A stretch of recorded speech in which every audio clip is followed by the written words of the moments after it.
Welcome back to the Hannahcast YouTube channel and another Oscar predictions video. This time it is for the below the line categories, and this is also September. This is the end of September Oscar predictions, and this is coming right off of me having seen one battle after another, which I'm just gonna be upfront, I didn't really care for the film that much. I mean, I like its message. Between this and Licorice Pizza, I don't think I like Paul Thomas Anderson comedies. I don't think he writes comedy very well.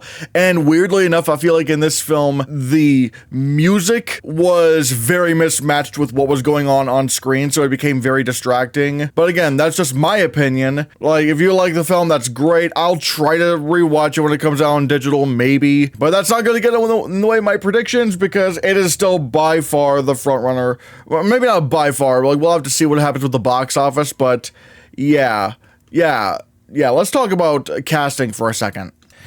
This category is interesting because it's not really a category that it's not really a category we've had ever at the Oscars.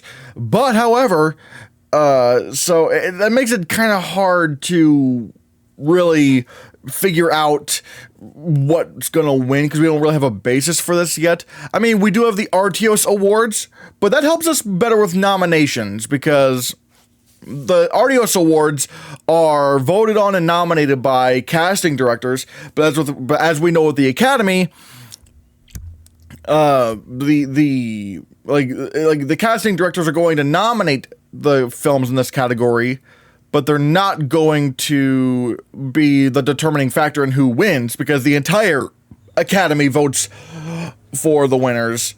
And the winner might just be like whatever is like the front runner for Best Picture, or is like the ensemble movie of the year it might just be like the ensemble movie of the year. And the Academy could just designate this as like the de facto ensemble award, even though it goes to the casting director, not the cast. We'll have to see. And so right now, I probably would think One Battle After Another is winning because of that. Sinners, maybe. But again, we'll have to see. Right at this point, I'm just probably going to pick whatever's strongest in Best Picture. Hamnet would probably do pretty well at the Artios Awards, because like there's a kid that they have to cast, and if there's one thing the Artios Awards really like, it's casting kids. Like for big budget comedy, like best casting in a big budget comedy, they gave that award to Matilda the Musical one year, and Are You There, God It's Me, Margaret another year. So take that for what you will. That could be a big factor, at least in terms of the nominations. But still, Springsteen, Deliver Me From Nowhere, casting directors, or like the Artios Awards, they do like their biopics, which is, one of the reasons why A Complete Unknown won big budget drama last year at the Artios Awards. So that's something to keep in mind. And then we have Marty Supreme, another biopic type film, and it's got a lot of characters that they gotta cast. So maybe this could get nominated too. Because I was trying to think of are there films with like kids and like a big kid ensemble? And I don't really see a lot of those. I mean, you could maybe Rental Family and The Life of Chuck. Maybe those could be big. Maybe those could be contenders to be nominated in this category, because they do granted, I haven't seen Rental Family. I don't know how big the kid ensemble is, but the third act of The Life of Chuck is mainly the kids. And so I could maybe see that. Maybe. I mean, because, again, you look at something like Matilda the Musical, that wasn't really competing anywhere else.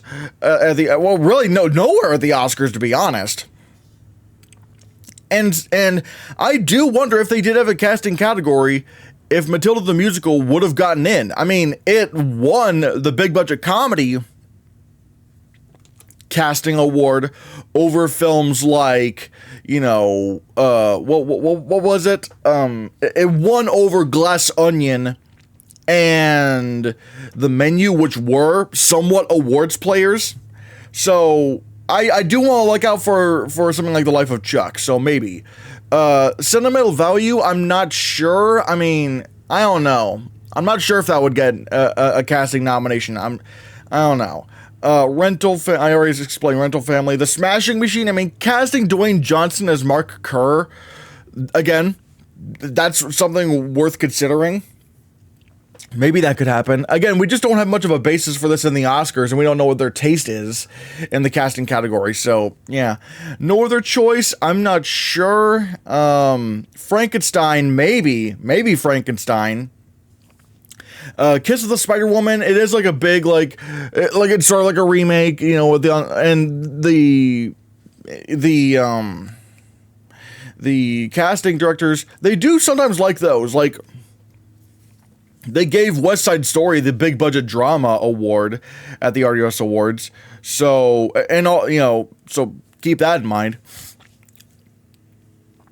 It was just an accident. I don't know. It might be too low profile. I say low profile, but even with the BAFTAs, I don't think they give casting awards to films that are like that. If they don't have like kids or something like that, they don't usually go for like the kind of like smaller films trying to climb their way up. But again, I don't know. House of Dynamite, I don't know. Begonia, I have it very low down because, but at the Artios Awards, they did not nominate Poor Things or The Favorite for casting, so they might not like Yorgos Lanthimos' films and the way they're cast or something like that. Secret Agent, Testament of Anne Lee, Train Dreams, I don't know. Jay Kelly, if it were like remotely better received, I should say if it were like much closer in Best Picture than it is, then I'd say yeah, but probably no. Wicked for Good, again, you're probably wondering, wow, you have it this low. Keep in mind, the only major character they're casting in this film is Dorothy. Like, and even then, she's not, apparently she's not gonna be like prominent in the film. She's more so gonna be in the background. So really, it's just the same cast, and I know people are going to try to pull up the narrative of, well, I mean, they weren't able to last time, so maybe the casting directors will nominate her this time. But here's the thing, that narrative would work if we were talking about the entire Academy voting for casting, because yeah, they would do that.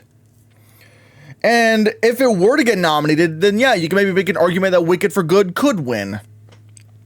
But, however, when it comes to the craft categories, they don't really go for narrative that much. They just don't, really. Like, people thought the narrative for, you know, for Welcome to Chechnya would prevail for a visual effects nomination, and that didn't work out. Because, again, the below, like, the text, like, the craft categories, they don't really go for narratives in terms of their nominations. So they're kind of a horse of a different color compared to, you know, like director or the acting categories. So I don't think it's going to work out that way for Wicked, because all the characters were already cast. And yes, I know these were like back-to-back productions, but still, like, the casting was still mostly done in the first film, and they had their chance. But we just didn't have a casting category back then. And then Wake Up Dead Man and Knives Out Mystery, probably not.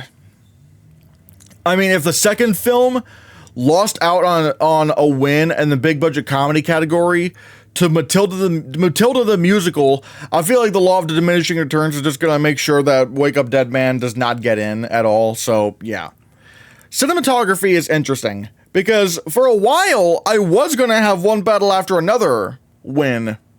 But having seen the film and looking at the credits, Paul Thomas Anderson is not credited as a cinematographer in the film. He does not have a cinematography credit.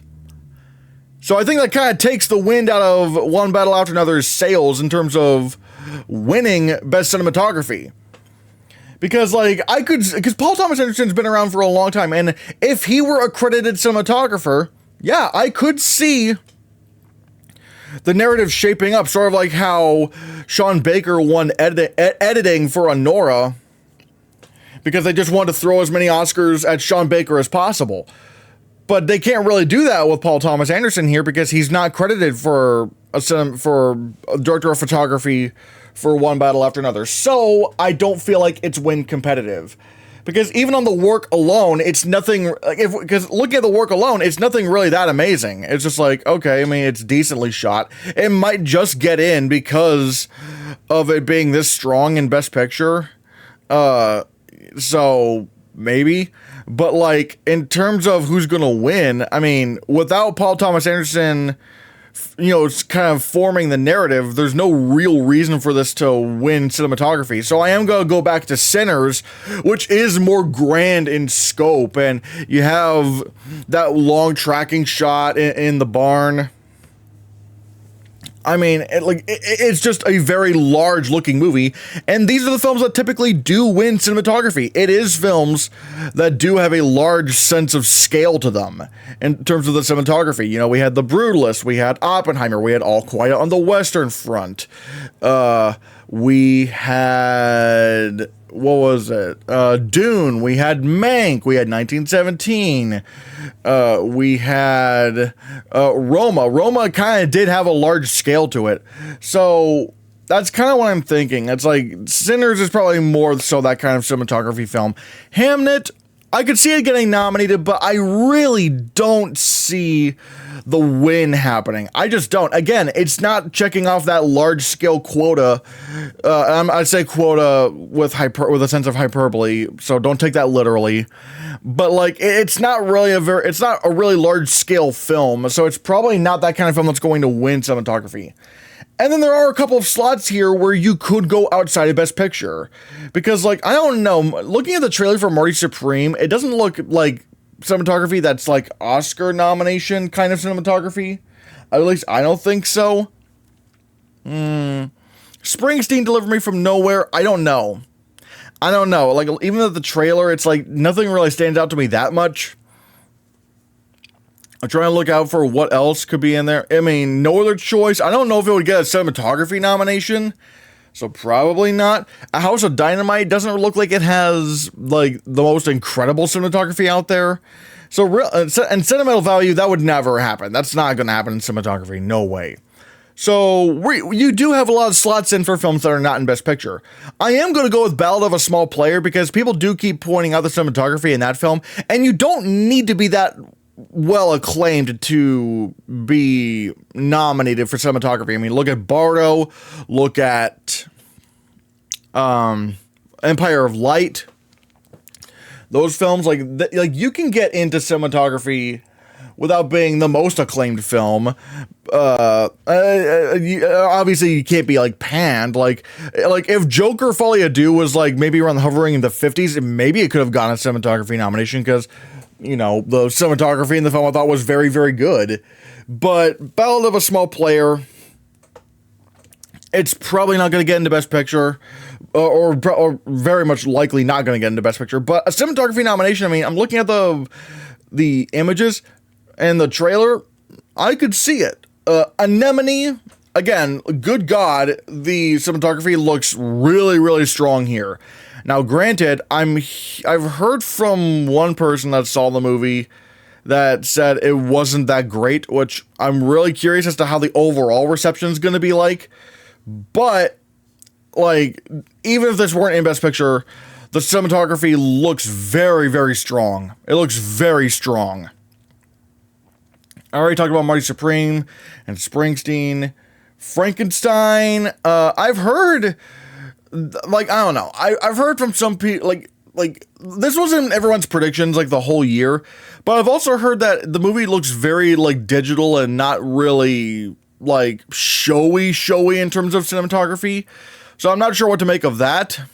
So what I'm thinking is that Frankenstein could be like Conclave or Top Gun, where it gets nominated in a lot of places, but ultimately misses the Oscar nomination. So maybe that could happen. Maybe that could just happen with the film. Kiss of the Spider-Woman. I mean, again, this is a film where, like, the cinematography could be focused on here. I mean, it is, at least from the trailers, it looks like it has some of the most showy cinematography of the year. Like, my God, the cinematography looks amazing. So, Kiss of the Spider-Woman, I still would consider that for cinematography. Train Dreams, if this were like more high profile, I would say maybe, like, real, and even then, like, even at number 10, it's still a maybe. But I don't know. Netflix is just not really killing it with their movies this year, so I don't know. Avatar: Fire and Ash, the second film didn't, so this film is definitely not gonna do that. So yeah. Wake Up Dead Man and Knives Out Mystery. I've heard some interesting things about the cinematography, but if I'm looking at the trailer, it looks like the lighting is going to be very, very strong, but I don't know, something about the lens that they're using doesn't really make it like stand out as much. It's like they're trying to make some really good shots, but whatever lens they're using is kind of preventing them from doing that. So I don't know. Begonia, probably not. I mean, maybe like, if it were in Best Picture, maybe, but I just don't know. It's not really standing out to me as much of a cinematography film. No Other Choice, again, I don't know. Wicked for Good, if this were to get into Best Picture, I could probably see this getting in, maybe. Because the first Wicked got nominated at Critics' Choice and ASC, and I feel like if the movie's color popped out just a little bit more, it probably could have gotten into cinematography. Because the way the camera moved and the way it would play around with the lighting, even if the lighting didn't always, work, they would still play around with it a bit. And I feel like if they just took advantage of the colors a little bit more, it probably could have gotten a cinematography nomination. It looks like they're fixing that with Wicked for Good, so we'll have to see. Again, I feel like this kind of depends on if this is in Best Picture. So we'll have to see. The Testament of Anne Lee, we don't even know if this is coming out this year or not. So until I get further confirmation, it'll stay on this list. But however, I don't think it's happening. It looks like it looks like it's gonna be Amanda Seyfried or bust. So yeah. A House of Dynamite, I don't know if I've already explained this, but A House of Dynamite doesn't really look that showing in its cinematography. It's probably going to be showing other aspects of the film in terms of crafts, but probably not cinematography. F1, again, if Top Gun Maverick couldn't do it, and that was in Best Picture, why would F1? F1's not going to do it. Nouvelle Vague, not real, probably not. Like, it is in black and white, but it's also not very stylized in the whole black and white thing. Like, even Belfast had more style than this, and that got snubbed out of cinematography, so I don't know. The Phoenician Scheme, no. Wes Anderson's movies don't really get Oscar nominations these days. And I've already explained why I don't think sentimental value is going to happen. Film editing. One battle after another. It's an action film or an action adjacent film in Best Picture that's maybe winning Best Picture. So it's probably going to win here. And also, like, if you're winning Best Picture, these days it's pretty good that you're winning Best Picture if you want to win editing. Again, look at Honora. Like, that was insane. Sinners could maybe also contend for the win. I mean, if it rebounds and bounces back into Best Picture, it would take editing. A House of Dynamite. I mean, I feel like this is like one of the prerequisites if it wants to get a Best Picture nomination. And again, this is probably Netflix's best chance at a nomination for Best Picture, because no other film is as acclaimed as House of Dynamite. At least when it comes to Netflix this year. And considering the kind of film that it is, it needs film editing if it wants to get into Best Picture. It needs film editing. Marty Supreme, it's a Best Picture film, but it's also a sports film. That's a very good combo to have. Even films that, even like because when you look at sports films in Best Picture, they usually do pretty well in editing. Like King Richard won the ASC for drama that year. Ford v Ferrari, that won Best Picture. No, that won Best Film Editing at the Oscars. I, Tonya was nominated for editing, and that was honestly top 13 for Best Picture. So that could have gotten like the fact that it was that close to a Best Picture nomination. I think that's what really helped it to get a editing nomination. And it's a sports movie, so Murder Supreme, as long as it's in Best Picture, it's going to get film editing. And Hamnet, it's a top 3 film in Best Picture, so it's probably going to be strong enough to get a nomination based on that alone. But you also have a lot of other contenders. No Other Choice is also kind of a thriller. That could maybe happen. Sentimental Value, I think it could probably get nominated in a few places, but because it's, well, not the showiest editing, and honestly, it might even start tapering off in terms of the other international films. I don't know. I mean, I still think out of all the international films, Sentimental Value is going to be the strongest one out of all of them. But considering it's not being seen as a threat to win Best Picture anymore, it could just fall off of editing.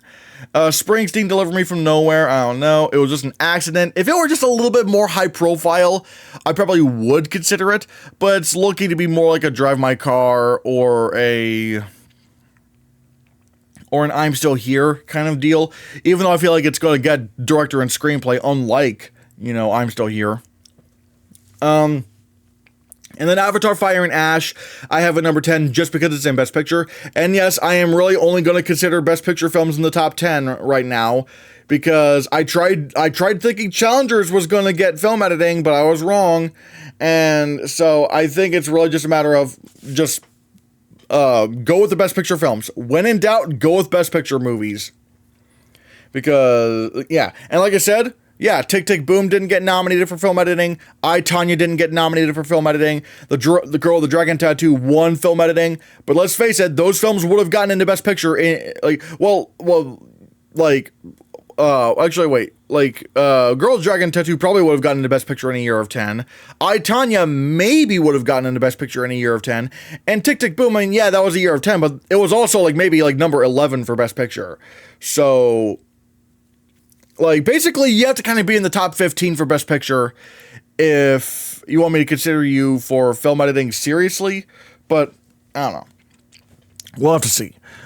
Is this thing on? I mean, again, I am looking out for this film. I mean, at this point, is this thing on as the only film Searchlight has left? If they can't get this in the Best Picture, it's they're done. They're not going to get anything in this year because just nothing's that strong.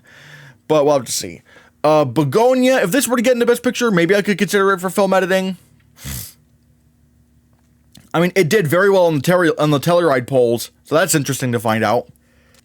Wicked for Good, if this were to get into Best Picture, would it get editing? Because I don't know, Dune Part 2 did not get into film editing. And the first film literally won the Oscar for film editing, so I don't know. It would depend on if people, but I was about to say, if people think, Wicked for Good is better than Wicked, it could probably be nominated for film editing again. But then at the same time, Dune Part 2, that was considered better than Dune Part 1, and that missed film editing. So I don't know. The sequel thing is kind of hard to figure out. The Smashing Machine is a sports movie, but it's not looking to be that close in Best Picture. I mean, we'll see. But yeah, I don't know. The Testament of Anne Lee, I don't know. It might not even come out this year. And Ballad of a Small Player, I don't even know why I have that still in here. I should take that off the list entirely. But still, yeah. Production design. I don't know what the alternative is. I can't go for Frankenstein. I just can't. It's not in Best Picture, so I can't pick it to win production design. I just cannot do it. Because the last two films, in the expanded Best Picture era, there have only been 2 films that won production design that were not in Best Picture. They were Alice in Wonderland and The Great Gatsby, and those were well over 10 years ago. I'm not breaking that bet now. Even All Quiet on the Western Front was able to beat Babylon, a film that was not in Best Picture. So clearly they're going to prioritize Best Picture films over non-Best Picture films. So I don't know what to do. Sinners is the best option I got because Hamnet just doesn't look like a production design winner. Granted, neither does Sinners either, but there is a Western kind of thing going on with it. And I could see it winning other craft Oscars, whereas Hamnet, if I were to give it production design, that would be a weird combo to have. Best Actress and Best Production Design? I don't know, that just sounds very strange to me. I don't know. And I could do Avatar Fire and Ash, but the second film couldn't even win that. So unless this is like considered like way better than the first two films, I don't really think Avatar Fire and Ash would win production design. And again, with Frankenstein, it's not in Best Picture. I don't have it in Best Picture. So I don't think it's going to win production design if it's not in Best Picture. I don't know. I just don't know.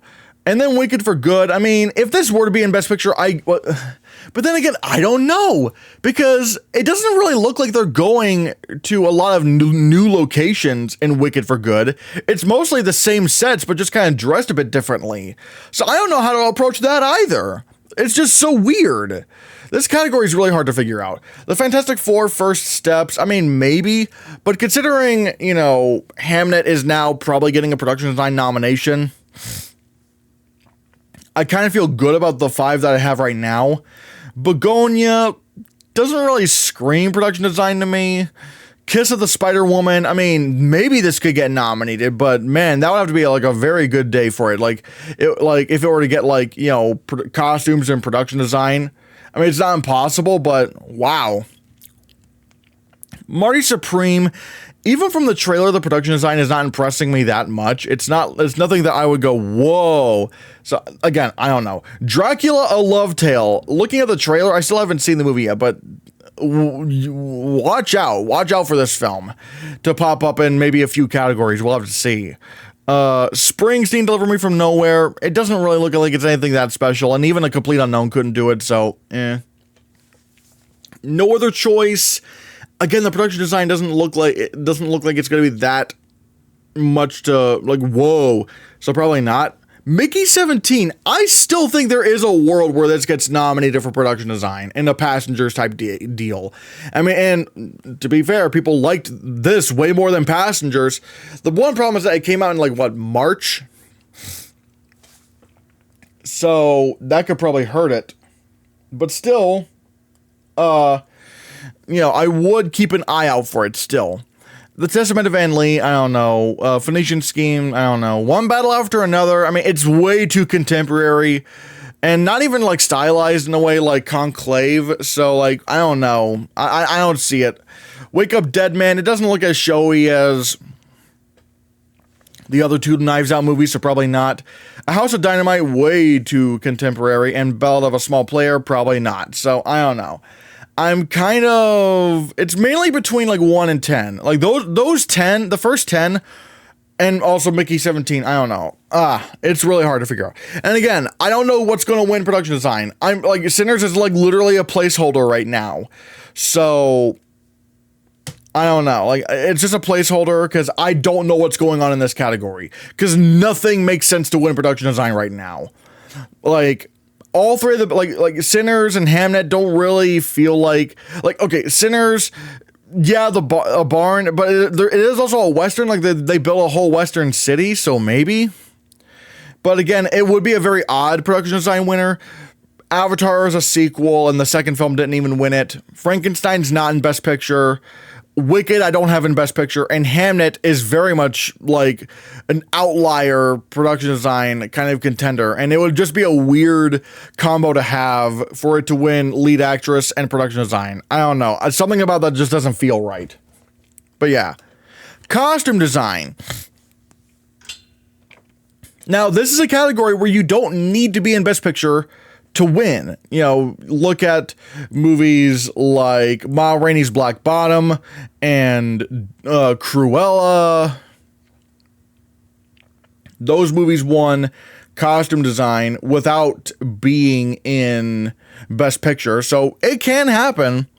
But right now, I'll probably go with Sinners because again, it does have that whole tracking shot where you're going through the history of black culture within music, and it is very well done. And I think maybe that film could win. And plus, it is Ruthie Carter doing the costumes, and now they're putting the names on the ballots, and so maybe the Academy might recognize her. Frankenstein could still win, though. Again, it doesn't need Best Picture to win costume design. It just doesn't. So, it could just happen that way. Like, but then again, I don't know. Wicked for Good probably will get nominated, but again, Dune Part 2 didn't get nominated, and that was strange, so we'll have to see. Hamnet, it's strong enough in Best Picture to get nominated, but yeah. And then with costume design, Marty Supreme, you know, maybe this could happen in costume design, maybe, because one thing that the costume designers do like, they do like the profiles, or the silhouette, and Marty Supreme himself does have a bit of a silhouette going for him. You know, that's sort of like how, and the reason why I bring up silhouette is that, you know, when looking at this costume design reel for the nominees in 2023, where they had, like, you know, Poor Things and Barbie and Oppenheimer, I always wonder, why did Oppenheimer get nominated for costume design? Because it's just like mainly dudes in suits. But one of the things that was brought up was the silhouette of Oppenheimer himself. Like, you want to nail that kind of silhouette. Like, you just look at a silhouette and you can easily tell that that's J. Robert Oppenheimer. Maybe that could be the same with Marty Supreme. I mean, they also did that with A Complete Unknown. Like, the silhouettes for A Complete Unknown were also very strong, which also could help Springsteen Deliver Me From Nowhere. That could happen.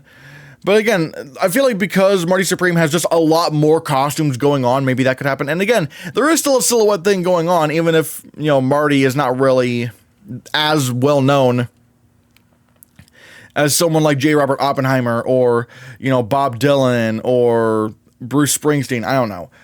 Kiss of the Spider-Woman could still get nominated. This is still not an impossible category to get into for a film that's weirdly not in contention for Best Picture. It's just weird.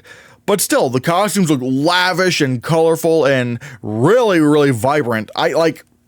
It could just get nominated. Look, it could. Dracula, A Love Tale, again, I do want to consider this, but I will say,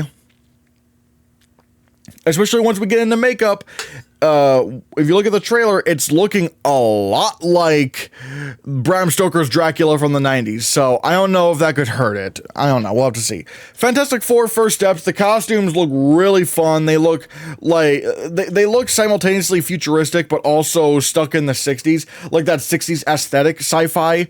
I think that's actually really cool, and that could help it in production design too, but I don't know. The Testament of Anne Lee, maybe this would be like its second best chance other than Amanda Seyfried. We'll have to see. Phoenician Scheme, no. Hedda, no. One Battle After Another, no. I don't see that. And Downton Abbey, the grand finale, no. So, yeah. Makeup and hairstyling, all right. It is a three-horse race, honestly. It is a three-horse race between The Smashing Machine, Frankenstein, and Wicked for Good. I wasn't going to say Wicked for Good, but then the trailer came out and they showed us what the Tin Man was going to look like. I'm like, oh, wow, he looks great. And they teased, you know, the Scarecrow a bit, because I thought they were just going to do CGI with these characters, but no, it looks like they are going to do makeup and heavy prosthetic makeup, to be honest. Like, that's interesting. I am very curious about that. But yeah, and with both Smashing Machine, my main concern was, you know, is this going to be like Maestro, where it like alienates audiences and they just don't like it? Because I think that's why Maestro just didn't win makeup, even though it had every reason to win makeup. But like, at the end of the day, audiences were just not really having it, and, you know, I do feel like the backlash that Maestro got, it didn't prevent it from getting the nominations that it needed, but I do feel like it was enough to prevent it from winning anything. But Smashing Machine doesn't really seem to have that. It seems like it's generally agreeable. Like, people generally like this movie. As long as it can overcome that, I still think it could actually win makeup, because there are times in that trailer, or the trailers, where Dwayne Johnson looks completely unrecognizable. And it is a biopic performance, and Dwayne Johnson is like somewhere on the cusp of a Best Actor nomination, and maybe Emily Blunt. And so if he were to get nominated, Smashing Machine would absolutely win makeup. But I still think it could still win makeup even if Dwayne Johnson doesn't get the nomination. But we'll see. And Frankenstein, I mean, people are loving the makeup in that film. People are loving the crafts in Frankenstein. And again, you don't need to be in Best Picture to win this category. You don't. There have been many films that won this award without being in Best Picture. You know, look at... Well, let me see. What were some examples? Like, The Whale wasn't in Best Picture. What was The Eyes of Tammy Faye was not in Best Picture. Ma Rainey's Black Bottom was not in Best Picture. Bombshell was not in Best Picture. So you don't need Best Picture to win makeup. You just need to at least be generally agreeable. Like, there's not like a lot of backlash for the film. So yeah. The Wizard of the Kremlin, maybe. I mean, they did turn Jude Law into Vladimir Putin. Although I will say, he doesn't look too much like Vladimir Putin. So I don't know. Maybe the transformation isn't enough. And again, the people do not like the film, but that doesn't really matter in this category. Coming to America not only got nominated, but it probably would have won Best Makeup in Hairstyling if it was just the makeup branch voting for it. And, you know, Golda got nominated for makeup. So, again, it doesn't really matter if people like your movie or not. Sinners is interesting. I don't know. The fifth slot's a bit tricky because, I don't know, a number of things could happen. Maybe Sinners gets in because of the, you know, monster at the end, but we don't really see a lot of him. But it would have to get in off of that alone because the makeup branch doesn't really care about, you know, period makeup and hairstyling that much. They really more so go for either prosthetics or crazy like character hairdos like in Wicked, like with Munchkin Land. So I don't know. The Alto Knights is one that I forgot even existed. And looking at the trailer, like basically what it is that Robert De Niro plays two different characters. They're not twins, at least I'm assuming they're not, but he plays two characters and there's like makeup done on him to when he's playing both of them, like one character has more of a nose that points upwards a bit, the other one has a nose that goes down a bit. It's like, it's interesting. I could definitely see this getting shortlisted. I don't know if it's going to get nominated, but again, we'll have to see. Christie, I'm still looking out for that film because it is still a film that like goes through her career from like 1990 to 2010. So there could be some old age makeup there, but I don't know. Superman, I don't know. Because again, like Guardians of the Galaxy Volume 2 and 3 didn't get in, and Guardians 3 didn't even get shortlisted for makeup. So, so with Superman, it's kind of banking on mainly just Metamorpho. So I'm not sure. I'm not sure what's going to happen with Superman there. Wolfman, maybe it gets shortlisted, but I don't know. Horror movies don't usually get in for makeup these days. And I know I have Frankenstein and Sinners, but like there's like a bigger level of prestige to them. And last year was a bit of an outlier, I should say. That was a bit of an outlier because we usually don't get that much love from horror at the Academy. I want to see a pattern of this before I continue predicting more horror movies in Best Picture. In Best Makeup. And same thing goes for like Dracula, A Love Tale, and 28 Years Later. And now I will say with Dracula, A Love Tale, I mean, it does look impressive, but again, it's very much giving Bram Stoker's Dracula, so I don't know. 28 Years Later, even if, like, I don't know, zombie makeup just doesn't really get nominated, to my knowledge. They don't really nominate zombie makeup in makeup and hairstyling, so I don't know. Captain America, Brave New World, I mean, they do have the leader. Is it the leader? Like, I don't know. It's Tim Blake Nelson's character.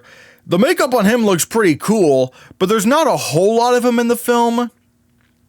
But I don't know. And also, I don't know. Maybe.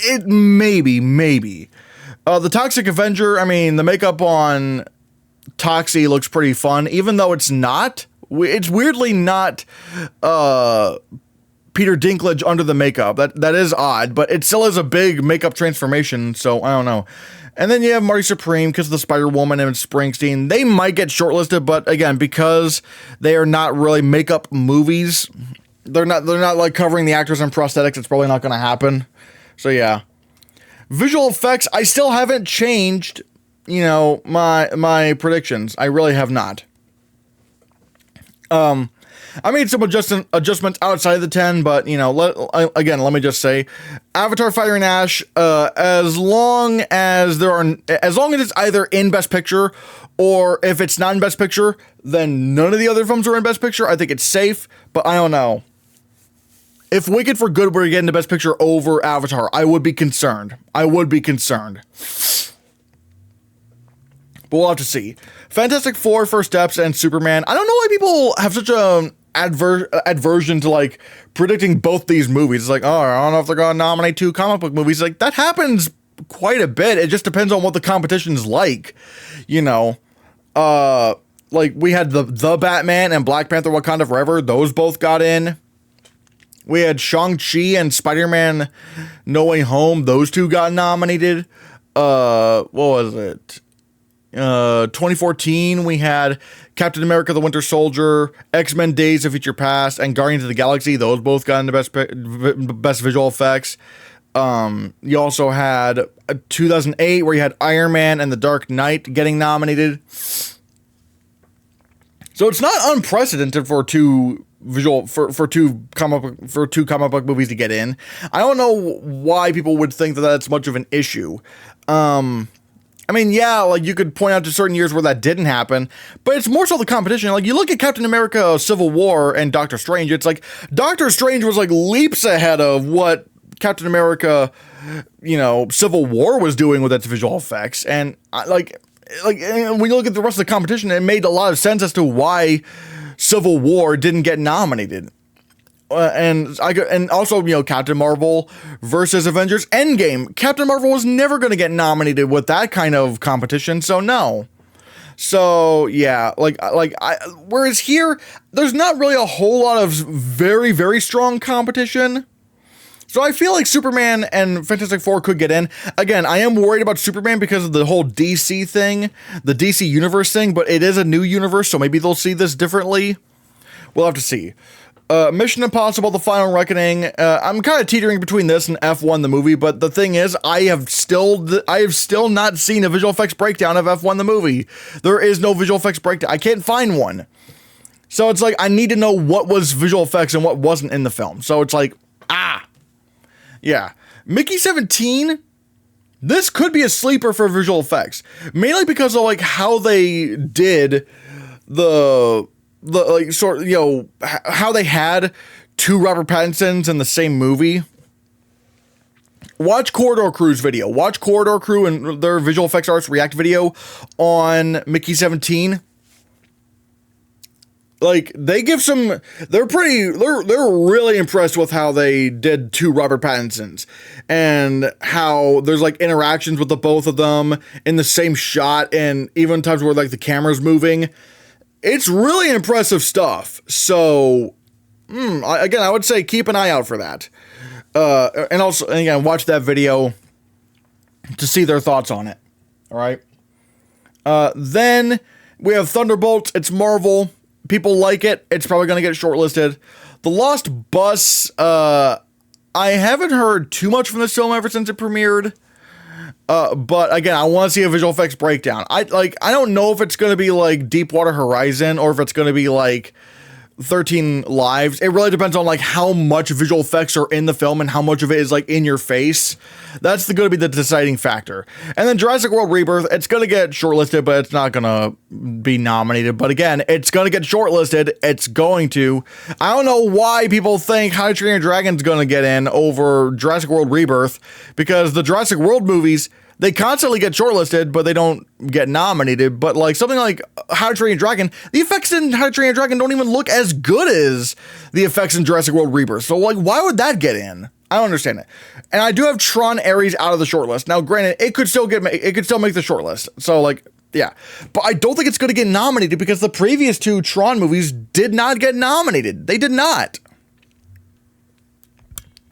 And again, I do want to preface this. The first Tron was it was not disqualified from visual effects. The first Tron was not disqualified from the visual effects Oscar nomination. It was shortlisted, and it was still shortlisted. They did not revoke the shortlist thing. It's just at the time there was no visual effects branch, so it was just mainly a bunch of like craftspeople nominating the nominees for visual effects. It was, yeah. And they thought that the use of computers was cheating or that it would take their jobs. So they just didn't want to, nominate that movie.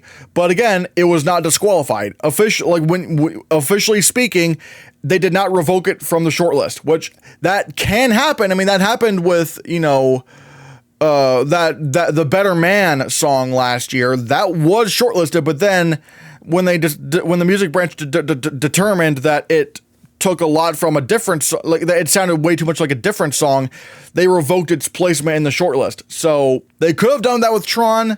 They didn't. It was eligible. They just chose not to nominate it.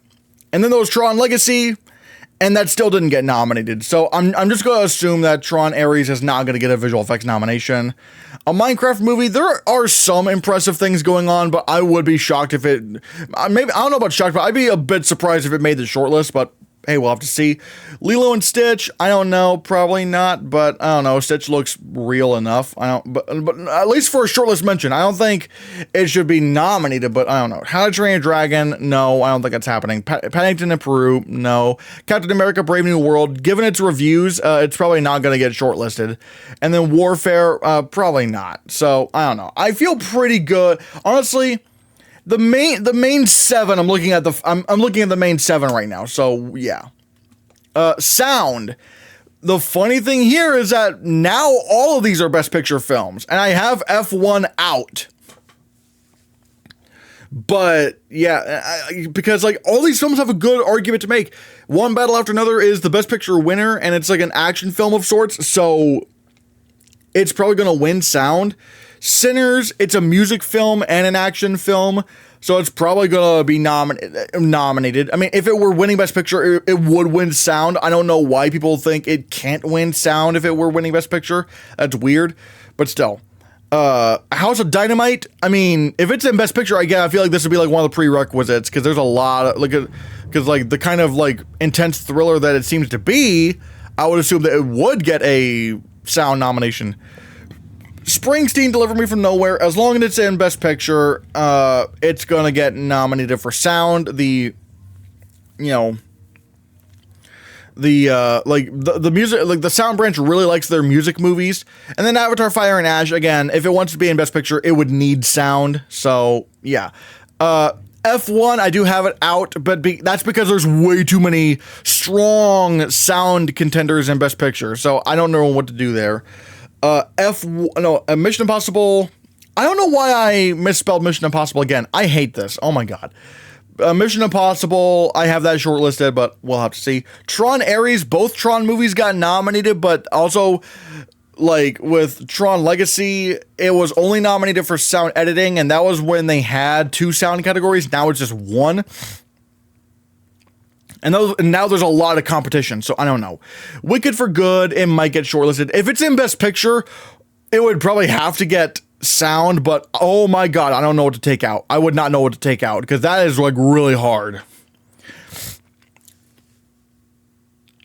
Frankenstein might get nominated for sound. I've heard that the film is way more like action orient, like there's a lot of action scenes. I'm like, wait, for Frankenstein? What, really? But apparently it could, maybe it could squeeze in to the shortlist, so we'll have to see. Running Man, Warfare I'm looking out for, but however, I don't know. It didn't do well at the box office, but we'll have to see. Superman, Thunderbolts, Marty Supreme, Kiss of the Spider-Woman, Testament of Van Lee, No Other Choice, 28 Years Later, yada, yada, yada, but I don't know. I feel like the top 10, or at least really just anything in whatever gets into Best Picture is going to be a very strong contender in sound, because it's not even like Killers of the Flower Moon, where there wasn't a whole lot going on with the sound. But no, a lot of these films, like the sound is kind of helping drive the movie. So I don't know. It's going to be tough. Original score. I still think, even if One Battle After Another wins Best Picture, Sinners still wins score.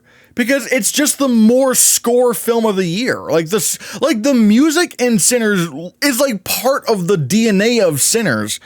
So it's like, I would be shocked if something else beat it for score. And and this isn't just me like with the whole biasing out of one battle after another, because yeah, I didn't really think the score was matched well with the film. I mean, that's just my opinion. But again, even just taking that out of the equation, even before I saw the movie, I was like, I still feel like Sinners would win score because it's just the more score film. Hamnet, I was worried about the whole Max Richter thing, but apparently it turns out that yes, it is looking to be eligible for original score. So if that, okay, then it might be in.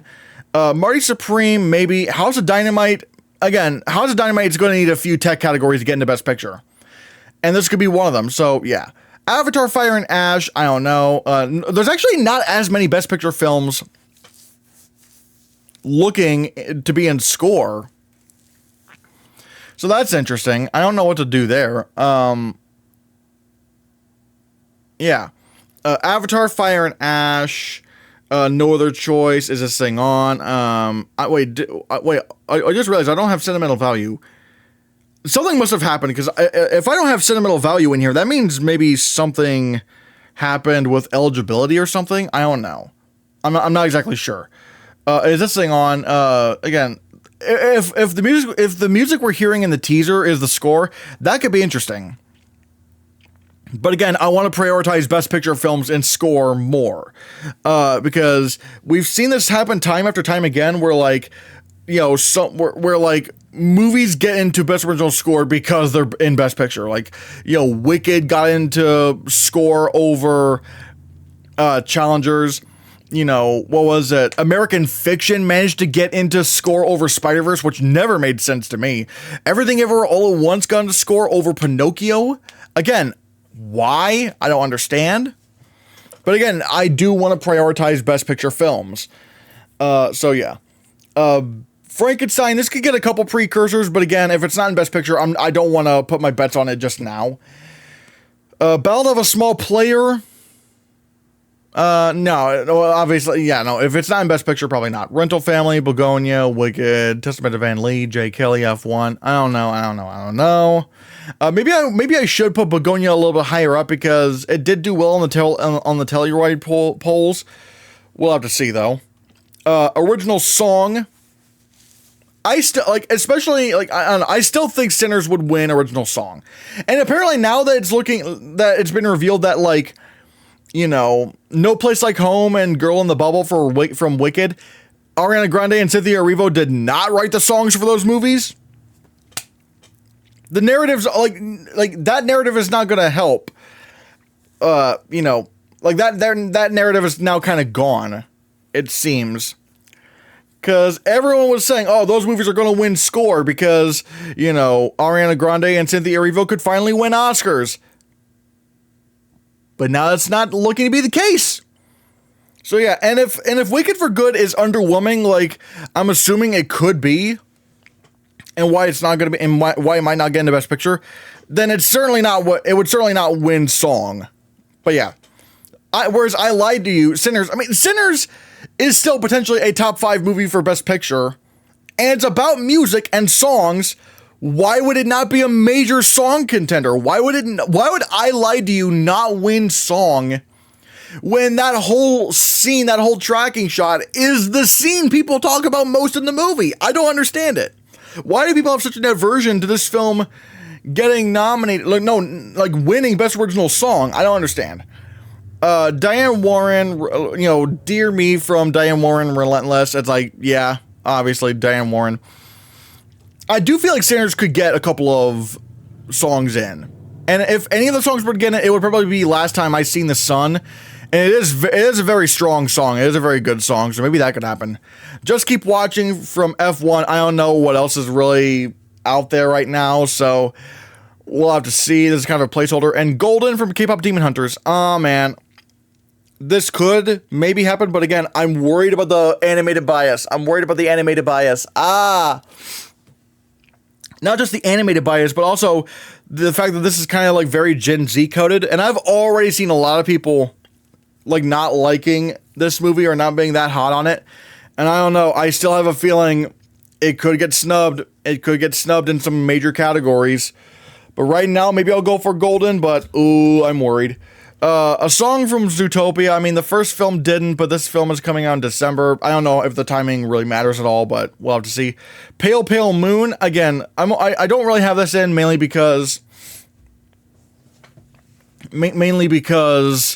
like I already have 2 Sinner songs in there, and the film can't really get 3 songs, so we'll have to see.